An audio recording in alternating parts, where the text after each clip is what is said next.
Hello, Year 5 and 6. Welcome back to Tuesday's reading tutorial. It's our last day of June. My goodness, we're in July already. And July always means the last month of school. That seems crazy. Anyway, let's get ourselves focused, shall we? So, our WALT for today is to put ourselves into a character's position in order to empathise with them. That's quite a lot to unpack there. So let's just go over that. So putting ourselves in somebody's position, that is being able to imagine that the situation they're going through is something we're going through, and to understand how they feel, which again ties in with that idea of empathizing with them. To be able to empathize with somebody, it's not just sympathy. Sympathy is maybe understanding that they are feeling a certain way, but empathizing is completely understanding why somebody feels a certain way. Now, a lot happens in this chapter, and that's where we're going to start. We're going to start with you reading chapter 20. So as ever, if you're doing that via the PowerPoint, what I'd like you to do now is, well, in a moment when I finish talking, I'd like you to pause the screen, read over these 2 pages, and then repeat that process with each screen until we get to the end of the chapter.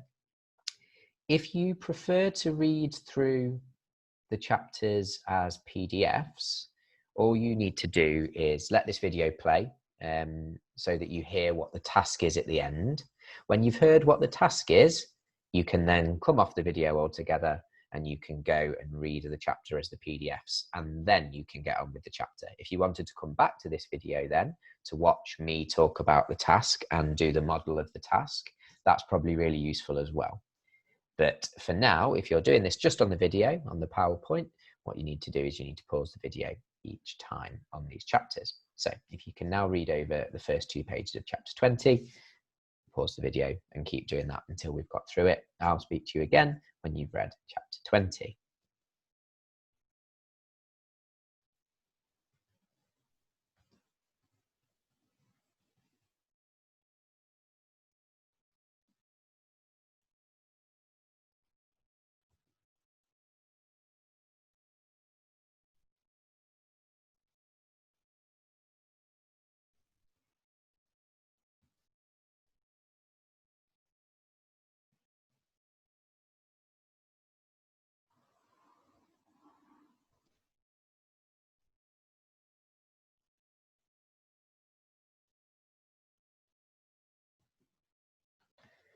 Okay, so hopefully now you've read through that, or if you haven't yet, you're going to go and read through on the PDFs.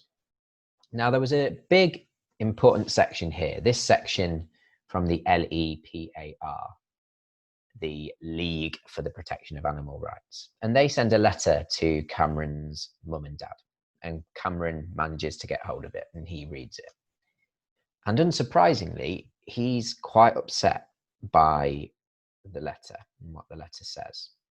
So what we're going to do today is we're going to write a letter as Cameron as a reply to the LEPAR. And we need to think about, if we were Cameron, how would we be replying to this letter? We'd need to talk about what his motivations were first. So why did he have his heart transplant? Why did he decide to go with this experimental transplant where the heart that was being transplanted into his body was the heart from a pig? Do you acknowledge, do you understand their reasons for being angry if you're Cameron? Do you try and persuade them maybe that you've done nothing wrong, try and make them understand? Or do you just take offense? Are you just offended at the way they've dealt with this and what they've said? So as you're writing your letter, obviously you need to remember the features of a formal letter. This is going to be a formal letter. So you need to write the sender address at the top right-hand side. So you can make that up, whatever you want Cameron's address to be. You then need the recipient address to be below that. I've missed the W on the word below there. I do apologise. Below that on the left, and that again would be the LEPAR, and you can make up their address. I will show you in a moment an example letter that I started. If you want to use the addresses I made up, that's absolutely fine. You then need to open with "to whom it may concern." Now, we often write "dear whoever, and then a name. But the problem is we're writing to an organization. We're writing to the LEPAR. We're not writing to an individual person. So we don't know the name of the person who might open this letter. And when you don't know the name, then the opening to a letter is always to whom it may concern. So that's how you'll need to start your letter, to whom it may concern. You'll then need to use your formal language throughout the whole thing. I don't want to be seeing colloquialisms, none of that chatty language, that dialect language. There shouldn't be any contractions. They are the words where you have removed some letters to bring two words together and separated them with the apostrophe. So words like won't, can't, shan't, shouldn't, wouldn't, couldn't, all those words like that should be should not, would not. You need to split them back into the two separate words in a formal letter. And obviously the whole thing needs to be punctuated accurately. It's really important that we're still punctuating accurately. If you are in my reading group or if you are in large class, you'll know that we use those bingo grids whenever we're doing any proper pieces of writing. And you should be thinking about all those skills. You should be, whether you're one of the year 6 pupils watching this or the year 5 pupils, you should be using full stops, exclamation marks and question marks accurately. You should be using commas for lists, commas for clauses. You should be using semicolons to separate two main clauses. You should be using dashes, brackets, and commas for parenthesis. You should be using some of the year 5 and 6 spelling words. You should be making sure to paragraph accurately. Loads and loads of things you should be doing. You should be doing this with every piece of writing. All that said, then let's have a look at an example, and I'd best move my picture so you can see. So I've gone with, you put Cameron Kelsey's name. I've decided to make him live on a made-up road called 19 Higgett Close in London, SW127QD, and I've made the LEPAR offices in Highgate Industrial Estate in Coventry. Completely made up. Absolutely no reason to believe that's where any of them really would be, just completely made up. And then I've opened with, exactly as you will need to whom it may concern. And it's always a nice sentence when writing to an organisation in a formal letter to start very clearly with why you're writing. So I am writing regarding a letter that I received from your organisation on the 4th of this month and would like to make my side of this story heard to you.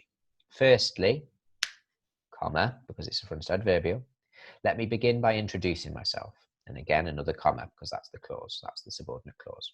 I am Cameron Kelsey, the boy whose life, and I've got a comma there because I'm then using that relative pronoun, whose, the boy whose life was saved in the operation that you have so aggressively criticised. Obviously, there is a lot more you'll say, but that would be a good start for you.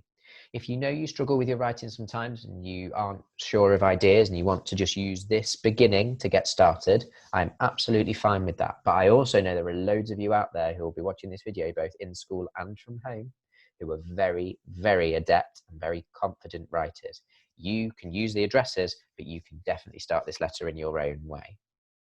I would imagine that this letter is going to be 2, maximum of 3 paragraphs, remembering to end with yours faithfully, Cameron Kelsey. When you've done those, it would be lovely to see them. So show your teachers if you're in school. If you're not in school and you're learning from home, send them in to me. Other than that, that's everything I've got to say to you for Tuesday's tutorial today. Wednesday, Thursday and Friday all are based around chapter 21. So we're only doing one more chapter this week. So do join me tomorrow on Wednesday for your Wednesday tutorial, where I will talk you over what the task is. The task is the same Wednesday, Thursday and Friday. It will make more sense in tomorrow's tutorial though. So do join me for tomorrow's tutorial and I'll talk you through what you need to do then. But for now, that's everything from me. So goodbye.